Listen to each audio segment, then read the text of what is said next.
Fala galera, beleza? Arthur do canal Mamãe Falei.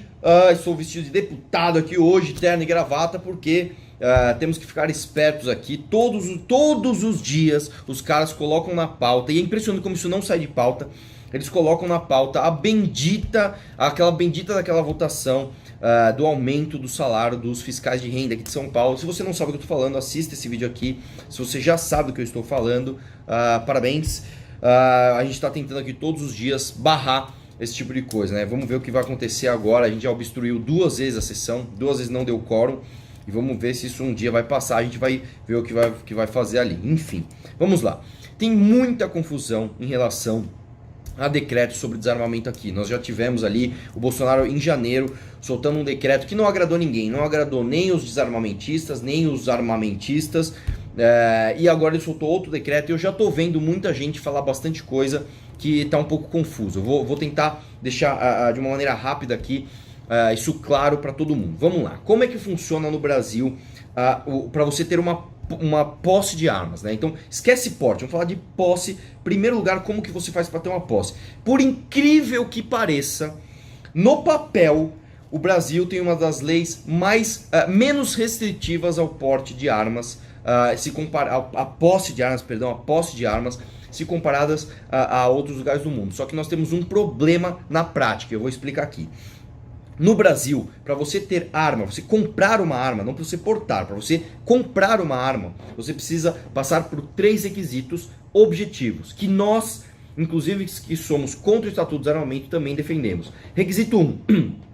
Tem que mostrar que você não é louco. Você tem que ir lá e fazer um teste psicotécnico e mostrar que você tem a sua sanidade mental em dia. Você tem que mostrar que você não é bandido, então você não pode ter antecedentes criminais. Você tem que mostrar que você tem capacidade técnica para manusear uma arma, então você tem que fazer uma prova prática e uma prova teórica. Esses 3 requisitos objetivos já existem há muito tempo. E o Estatuto do Desarmamento criou mais um. Ele só criou mais um. O que é este novo aqui? Ele criou a necessidade de você pedir permissão e mostrar o motivo pelo qual você quer ter uma arma. Você é colecionador, você é atirador esportivo, você é caçador. Você tem que falar o motivo pelo qual você quer uma arma. Este daqui é o problema do Brasil. Isso aqui trava pra caramba. Você vai lá, é um monte de requisição, precisa de um cara com uma caneta para assinar que, olha, o seu motivo é justo, então eu vou assinar que você pode ter uma arma aqui. Então isso é o Estatuto do Desarmamento, isso que trava. É isso que a gente está tentando acabar com isso hoje. O Bolsonaro, por decreto, acabou com isso daqui? Não acabou. Ele nem pode fazer isso. Ele nem poderia fazer isso. O que ele fez foi um decreto em janeiro e agora esse último que ele soltou ontem, eu vou explicar aqui o que é. Ele basicamente dá ali para algumas categorias, e aí não é mais posse, é o porte. Ele dá ali, ele facilita o porte de armas. O porte é portar mesmo, você pegar a arma e portar na sua cintura durante o seu dia para algumas atividades. Uma delas é para instrutor de tiro, armeiro credenciado pela Polícia Federal, colecionador ou caçador com certificado de registro de arma, agente público, inclusive inativo, detentor de mandato eletivo, ou seja, vereador, deputado, inclusive vereadores que não têm idade mínima ainda para solicitar o porte. Advogado, oficial de justiça, dono de estabelecimento que comercialize armas de fogo de escolas de tiro ou dirigentes de clube de tiro, que é uma coisa meio óbvia, né? Só falta o cara ter uma loja de arma e ele não poder se defender quando ele estiver na rua porque vão querer roubar a arma do cara, enfim, né? Residente em área rural, profissional da imprensa, conselho tutelar, agente de trânsito, motoristas, funcionários de empresas de segurança privada e transporte de valores. E qual que é a polêmica aqui? A polêmica aqui, além dele ter facilitado o porte para essas pessoas, que eu sou totalmente a favor, é que essas pessoas inclusive vão poder usar armas com calibre restrito. Hoje no Brasil, para você comprar uma arma, vamos supor, eu como cidadão fui lá, tirei o meu CR, certificado de registro, e comprei uma arma. Você como cidadão, você não pode comprar armas acima de 300 libras pés ou 400 joules de energia cinética no momento em que a bala deixa o cano da arma. Isso significa que você pode ter uma pistola 380, você não pode ter um 38, mas você não pode ter, por exemplo, uma .40, nem uma pistola 9mm, por exemplo, né? E esse decreto dá o porte de arma, inclusive de calibres restritos, ou seja, ele aumenta aqui para 1.200 libras-pés a energia cinética ou para 1.620 joules de energia cinética da bala, o que já coloca ali dentro dessa classificação armas .40 ou 9mm que hoje só poderiam ser utilizadas pela polícia. E aí a gente tem uma outra confusão conceitual. Porque eu sou totalmente a favor desse decreto, totalmente a favor. E qual é o conceito de você deixar essas pessoas terem facilitação ao ter o porte de armas? Não é só para a autodefesa, não é só para isso. O conceito de uma sociedade armada, portando armas, não tendo posse, portando armas, não é só o cara ter a arma e falar, agora eu sou machão aqui, vou me defender. Não é só isso.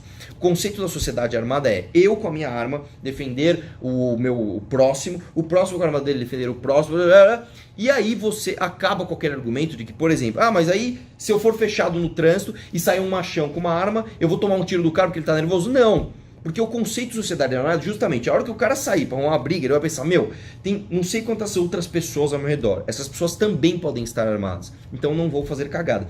E se você sair da teoria, não vamos só falar da teoria, vamos falar na prática. Isso funciona. Sociedades mais armadas, como Israel, como por exemplo Suíça, Finlândia, Islândia, etc. Esses lugares têm muitas pessoas armadas e esses lugares têm índices de homicídios per capita muito baixos. Aí você fala, não, mas isso aí pro Brasil não funciona. Isso aí só funciona para outros países, pro Brasil não funciona. Não é bem assim. No Brasil, antes do Estatuto do Desarmamento, antes desse critério aqui, quando você tinha só os 3 critérios objetivos, você tinha um país mais pobre, um país menos educado, um país com mais desigualdade social e menos homicídio per capita, né? Não é número bruto, né? Porque a população cresceu, obviamente o número de homicídios também cresce, né? Você tem ali o número de homicídios per capita, ou seja, por cidadão, né? Aumentado. Então não resolveu em nada o Estatuto do Desarmamento. Inclusive é uma coisa meio lógica, né? Se você acha que um cara ele vai querer comprar uma arma registrada, passar por um clube de tiro, passar o tapa, fazer cagada? Você acha que o cara quer isso? O cara que vai fazer isso, ele compra uma arma no mercado negro. E aí, vendo essa reportagem do G1 sobre isso, eu vi uma análise aqui, genial, né, como é o nome dele? Do especialista, né, sempre assim, o especialista Bruno Lagiani, né, do Instituto Sou da Paz. O Instituto Sou da Paz, pra quem não lembra, aquele pessoal aqui, lembra? Eu sou da paz, o artistinha da Globo fazendo tudo isso aqui, né, ele falou o seguinte, a decisão do Bolsonaro aumenta, ele é contra isso, porque segundo ele, a decisão do Bolsonaro aumenta as chances de que os policiais se deparem com pessoas mais fortemente armadas do que eles ao atender uma ocorrência e pode dificultar a investigação. Eu realmente não consigo entender o raciocínio desse especialista.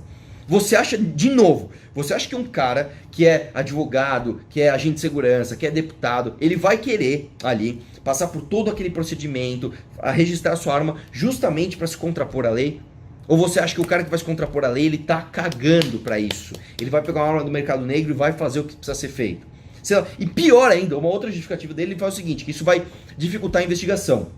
Quando você tem uma chacina em que se usa .40, na hora de investigar, vai fazer uma investigação focada. Quando se abre a possibilidade de mais pessoas usarem esse calibre, perde essa chance. Então, segundo ele, você que é advogado, você que é deputado, você que é agente de segurança, não pode portar uma arma de calibre restrito, porque quando tiver uma chacina com .40, aí a polícia vai ter muito trabalho para investigar.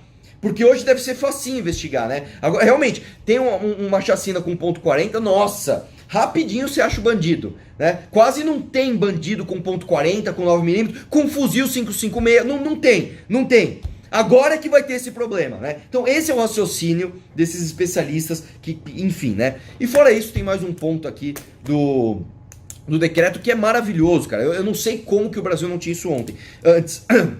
Em propriedade rural, o cara pode utilizar a arma agora. O cara na propriedade rural passou por todo o procedimento, tem a posse de arma, então ele pode ter a arma dentro de casa.